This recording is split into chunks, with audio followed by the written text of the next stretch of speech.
Welcome to Learning Horizons, a series dedicated to reimagine learning, communicating, and collaborating in remote and hybrid workplace. What is possible? What could be done differently in the digital workplace to ignite creativity and performance? And today, we will focus on something at the heart of any human interaction: emotions.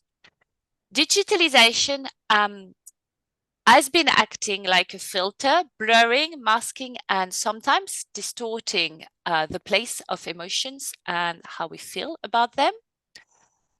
So today, I would like us to spend a moment reflecting on how can we manage this essential part of our humanity in the digital space, how we can leverage the positive sides of emotions, and particularly in the learning space.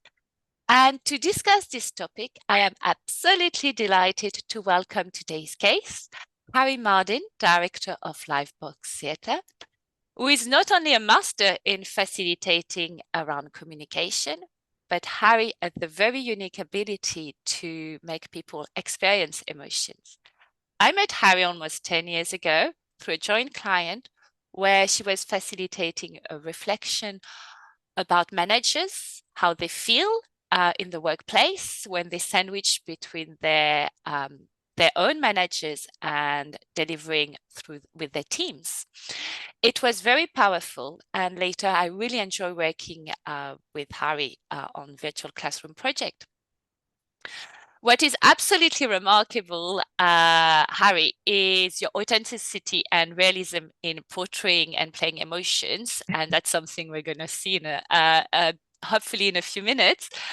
But please tell us a little bit more about you and what you do and how you come maybe into corporate learning. Sure. Thank you, Gail. And I'm delighted to be here and very interested in talking about this subject. I've been working at Lifebox for over 10 years.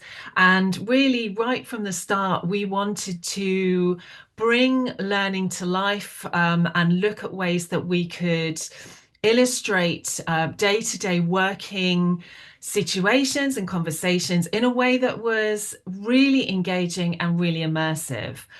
So we work to really essentially replicate very typical high stakes workplace conversations where it's high level communication, where there's a lot of nuance, where it may be difficult, particularly to land a message or to have a certain type of conversation.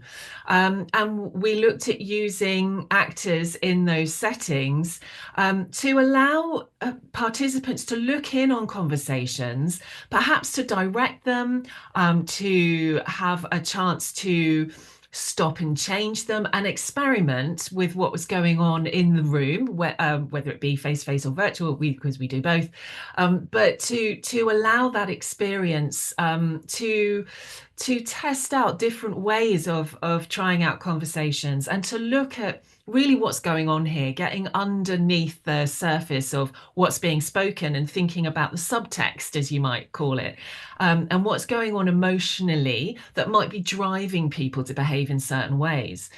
So, what we found is that when we introduce actors, there is this very immediate, very powerful demonstration of this human interaction, and we can allow participants to get involved as well. Again, it's very engaging because we're not asking people to do role play, which they might shy away from, and we understand that, at best it might not be particularly constructive. At worst, people can feel really put on the spot and it can interfere with their learning. So we bring actors in to do that, and we found that it becomes a very memorable experience for learners. It is, isn't it? And I totally agree with the fact that it's very immersive. We've all been in these sessions where we role play with our partners, and it's really far less authentic because, in my experience, we're all very nice Yes. with the people. We've got a very different emotional approach to the people we're in a learning program with, right? Mm. So even if we try to play this mean person, the stakes, as you said, the high stakes are not the same. It's just a play. It's a game. We can observe the choice of words. We can feedback on the body language, but there is something that is not fully authentic about ourselves when we play it and about the person we're responding to. I know it's not exactly what we discussed, but I feel it actually will be very valuable to share maybe now an example of your work, if you're happy with, Yes. and you can show what we, what it really looks like and how realistic it is. So bear with me. We are going to bring the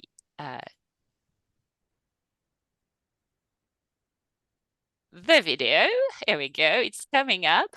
And let me play it. So here we go. It started. So that is you, Harri. And do you want to tell us a little bit what was the aim of this video? Yes, certainly. So in the video, you can see that I'm talking to a team member and I'm playing a manager, and I'm having to challenge this particular team member about her behaviour.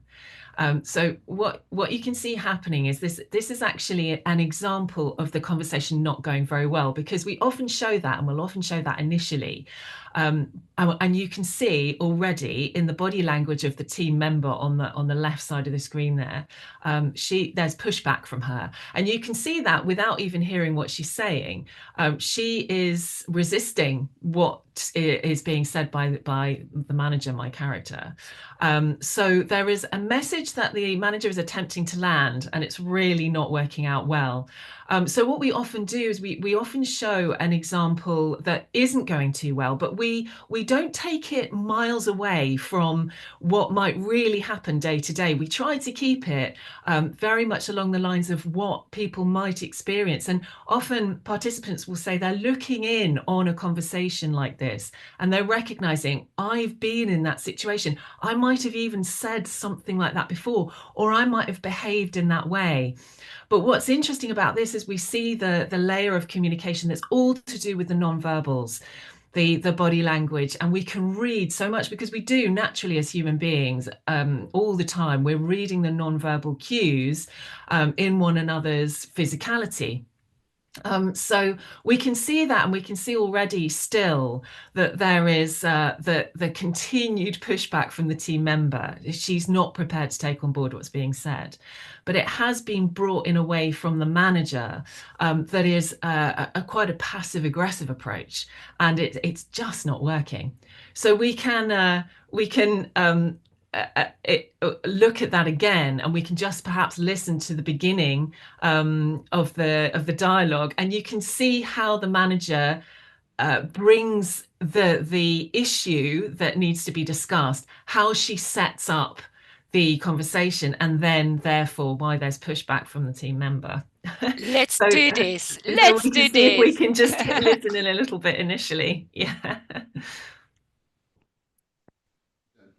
Jasmine, I just wanted to have a word with you about your most recent phone call with a patient. I was just out with Dan talking to him about the system, and I did overhear you were on the phone to a patient, and it did sound a bit like you were eating, and at one point you called out to Mrs. Walters because she couldn't open the door, so you were saying push rather than pull. It's not really a great way to speak to patients on the phone, because it's quite confusing for them if you're doing that. And you were eating, and that doesn't sound very good, does it? Well, I don't know what you're going on about, Rosie. I really don't. I am rushed off my feet out there, because if you hadn't noticed when you were standing around looking at Dan or chatting to Dan about the system, Barbara hasn't shown up for surgery again this afternoon. I know. Mrs. Walters was about to hurt herself again on the door because the sign has fallen off again. Okay. What do you want me to do? Just sit there and watch that happen? I know Barbara's not here. Oh. I love it. I mean, it is so real, isn't it? It is so real. And we can feel there is something not quite right in Rosie's approach, but it does also feel like it's not a caricature. Very often conversations can be a little bit of a caricature where the well, the approach of the manager is really emphasized and blown up, but this is something that we feel, I feel very authentic. Could have, it could happen. Rosie's having a bad day, she's under pressure, nothing is working, and she gets in because she has to have these conversations and didn't really think about it. Yes, yeah, absolutely. And what we often notice is that people will initially, they may feel that the manager's done quite a good job, and they'll feel that the team member is being particularly unreasonable. And in that situation, you may well feel that.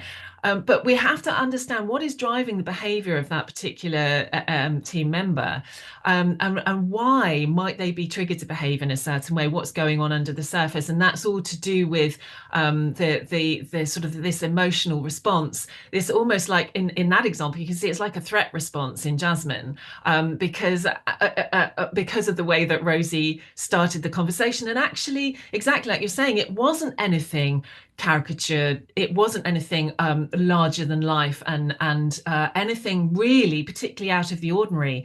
It's the kind of thing you might see typically, and the manager trying to stay very calm and deliver this message in a way that they're hoping will be received, so that the team member will just recognize the behavior, and there won't be any pushback. But actually, that conversation really doesn't go very well at all. And what we then look at is how we can perhaps take a different approach, really think about what's going on underneath the surface, what might be driving behaviors, what emotions are being experienced here, how can we be more emotionally intelligent in our conversations, in our approaches as leaders, for example, and then think of a different way of approaching that particular communication interaction. So, and before we delve into maybe raising awareness around emotional intelligence, which is something we really wanted to discuss as well today, looking at a little bit how we use this kind of videos in learning. So typically, let's think, you're doing a series on communications or giving feedback as a manager, right? So how would you typically use this? So would you have multiple videos with multiple type of conversations? And then also what what would be a normal order of playing it? So how would that work? And what sort of activity would you have with the group to engage them? Yes, well, what we'll often do is we would have an initial initial video material as really a conversation starter. So that will come in quite early, because it's a stimulus that allows people to start to examine their own judgments, their own bias, their own response. And what's quite nice is that you have this spontaneous response early on that's quite fresh. It comes in before we really start to cover, okay, what's going on here, and what are some of the research and the really interesting learnings that we can find around these topics and these conversations. So we'll use it as a stimulus. We'll then examine how are people responding? What are they coming up with in terms of their comments and their reactions to what they're seeing? And then we would think a little bit more about what they might be observing is going wrong, and we'll normally also, like I mentioned before, we'll have a better example that starts to weave in some of the learning and the theory that we're looking at. But often what we will do as well is we would have multiple short videos that are looking at different types of conversations, because there are so many different challenges for leaders and managers, and so many different types of conversations they need to have. It could be around behavior, which is the example we saw. It could be around managing performance. It could be around motivation. It could be around having to convey particular news, or it could be change management. So there are a lot of different types of conversations that are had.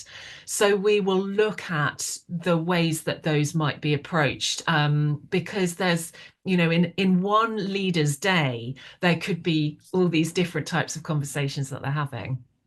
Yes, and it's fabulous, and we really can see how experiencing it definitely bring a distance, as well as it's bring insight and distance about the conversations, which is very powerful. And that makes me think about, which type of, cognitive behavior. So we're in a learning space here, and we're thinking about, having a training, or bringing some, trying to develop a different cultures around giving feedback and so on. And I feel it's quite important to show this kind of example, because it does make it feel relevant. Yes. Yeah. And particularly if it's the right context, like obviously this was a medical context, so you do it in a medical context, Yeah. but by making it bespoke, even, in the offices where it takes place, it makes it so relevant, because instantly, emotionally, the learner will say, yeah, yes, that's true.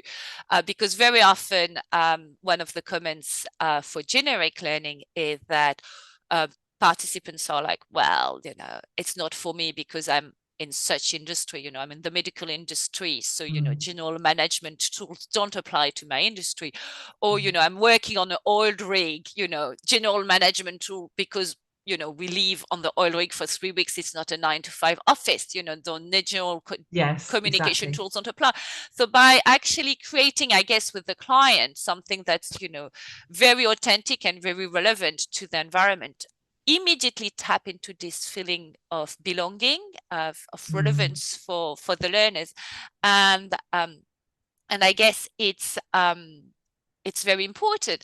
And another thing that you've mentioned was memorable, because it is an experience. It is an experience, and it is something that you can really it's different. I mean, not so many organizations do it, but it is quite different. But if we go into the actual emotional intelligence itself, how does it bring self-awareness? How does it help with developing some of those tools? Yeah, skills? how it's just a fascinating subject, and something encouragingly that we can all develop. So we may all have a sense that we have a level of emotional intelligence as we get to understand what it's all about, but we can develop it. So it is all to do with definitely building self-awareness and awareness of others as well, and that's part of the competency with emotional intelligence. So you can see here that actually these are the domains and competencies around emotional intelligence developed by Daniel Goleman. And you can see that self-awareness is actually one of those 4 columns, one of those domains. And within that is emotional self-awareness. So we're learning why we feel certain things, what triggers us, recognizing our own emotional responses. And becoming much more self-aware in that. And you can see how also there's a domain to do with self-management. And those things are to do with understanding ourselves and building an emotional vocabulary so that we're really able to articulate our emotions. And there are some great tools out there that can help with that. The emotion wheel is one. If you look at the emotion wheel, which is easy to find if you Google it, it really helps to expand your emotional vocabulary. And then the other domains are to do with awareness around other people and how they respond, and making us understand another person's situation in quite a deep way. So looking at empathy and how that's different from sympathy, and being aware of ourselves within the context of community, whatever that community is. And we are often talking about a work community, but this applies across the whole of our lives.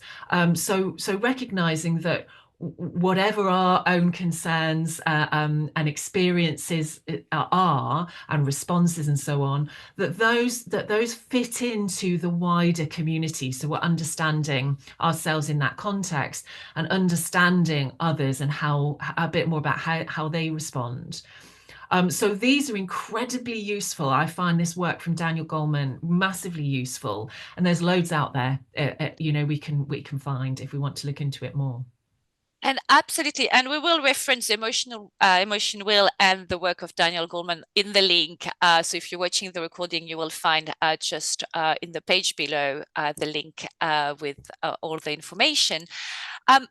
But looking back at, for example, the conversations between Jasmine and Rosie, which was very powerful, and linking it to emotional intelligence, this is a kind of activity you can very easily send participants in small group to have a conversations about how was we could have a group talking about how is Rosie feeling, and another group exploring how Jasmine is feeling, and try to get a little bit deeper into what is, what are the different emotions, what possibly has been affecting both of them, and possibly their story as well, to actually build a bigger picture. And I feel in the virtual in the virtual world, and particularly with remote team, we really have to use our imaginations to try to think about how workers on the other side of the world that we'll see briefly or that sense messages can experiment. And it's also go with what you're saying about the body language, is that different cultures have different type of body language, but we actually have the bias of our own culture. So if someone is, for me being Mediterranean French, if someone is a little bit rigid, it's not because they focus on listening, which would be a typical approach maybe in an Anglo-Saxon kind of world, or Germanic world. It might be that they're always hostile. So I really have to kind of check myself in terms of emotions. And those activities are really good because they really help us see, without our own bias, what others can experiment. And the nuances are so extraordinary. So bringing of nuances, Harri, have you had a chance to look at an AI video, AI generated video? I have. I've looked mainly at Runway and Video Gen so far, and it's fascinating. It is fascinating. So I've looked into the text-based video. Generated video, and what can be created, even just for free, even experimenting and seeing what's out there. What's interesting about this is exactly what you say about nuance and the nuance of humanity, and emotion, and the different levels that we have of communication as human beings. It is a good question, because of the rate at which AI is advancing, and what's out there already is absolutely extraordinary. And there is the question about how valuable is AI generated video, for example, against human beings in videos. One of my biggest observations, I think, around this, when we're thinking about emotional intelligence, is whilst we know that AI can already create the most outstanding content, that when you have human beings in conversation, you do have this ability to read when nothing is being said. So reading what is going on through the body, and it's not just through the facial expression, it's through the whole body, because human beings can become very adept at being aware of what's going on in the face and the facial expression. But what you might learn to read and notice is what's going on through the rest of the body. So it might not be what's in the facial expression that is actually linking directly to the emotions that are being felt. You might pick that up through very small, nuanced non-verbals that you are seeing through the rest of the body. And that is my question about how much AI can replicate that. Maybe there'll be a day when it can, but we talk about, as human beings, we talk about reading a room, and that is all to do with not what's being said.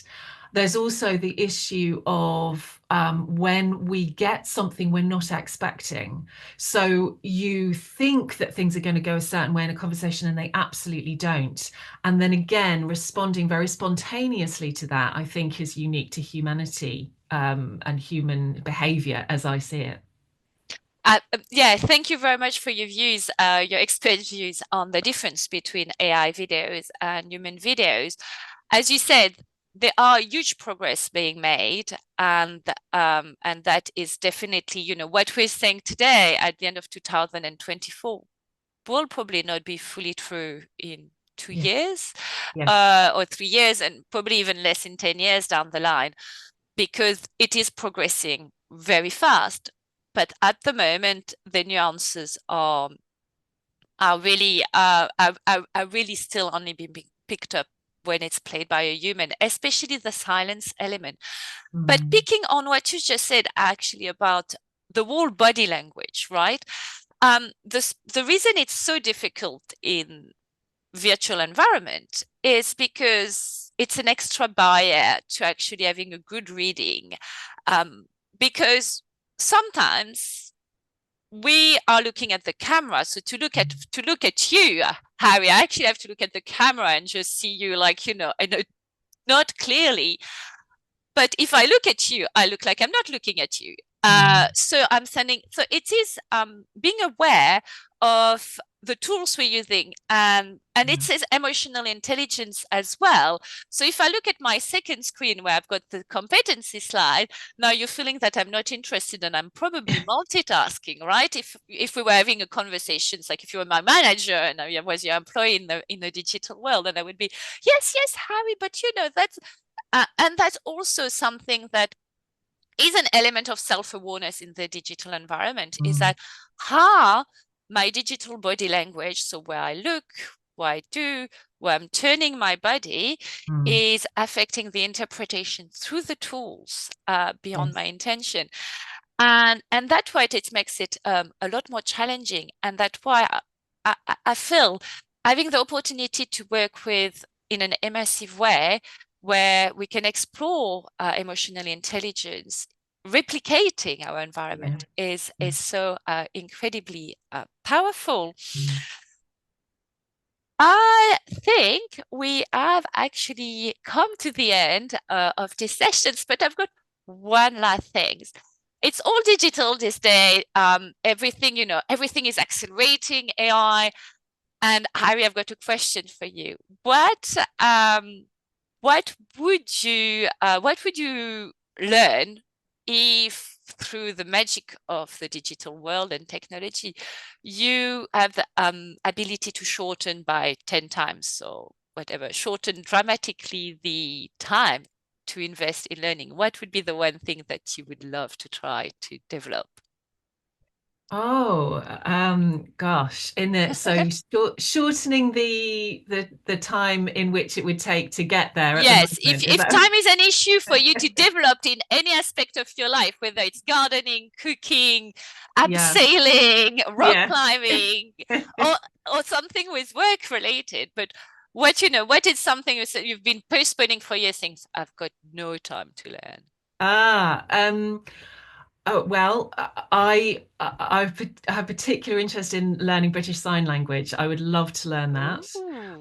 So I've made a little bit of a start, but it's, you know, learning a language is immense, and so that it would be of particular interest to me, I would say. Yeah.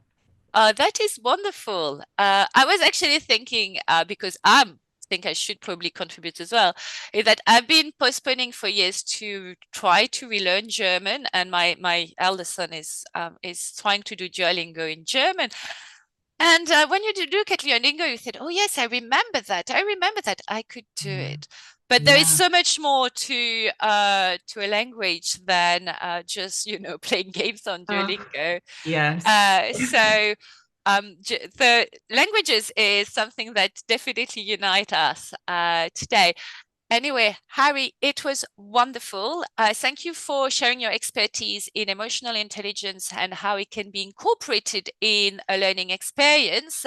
And definitely videos is something that is amazing in the digital world, because it's something very accessible. So we share it like I've done today on my screen, and then we can have a conversations and get a certain set of activities about, for example, what do you think they were feeling? What do you think they were experiencing? And then, you know, what could Rosie, right? Rose manager is Rosie. What could Rosie have done differently?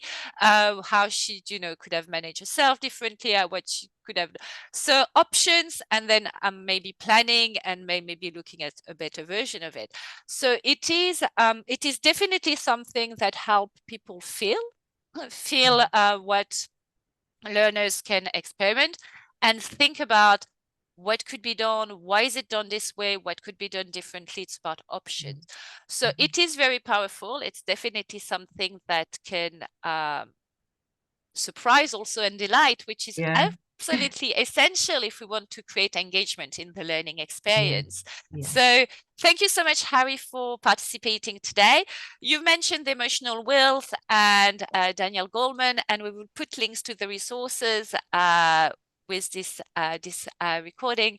And we're also going to put the details to contact you, Harri, and your organization. So if people are interested, if our viewers are interested, they can contact you directly. Thank you so much for your time, Harri, and thank you for watching. This was Learning Horizons. It's been an absolute pleasure. Thank you, Gail, very much for having me. Thank you. Thank you, Harri.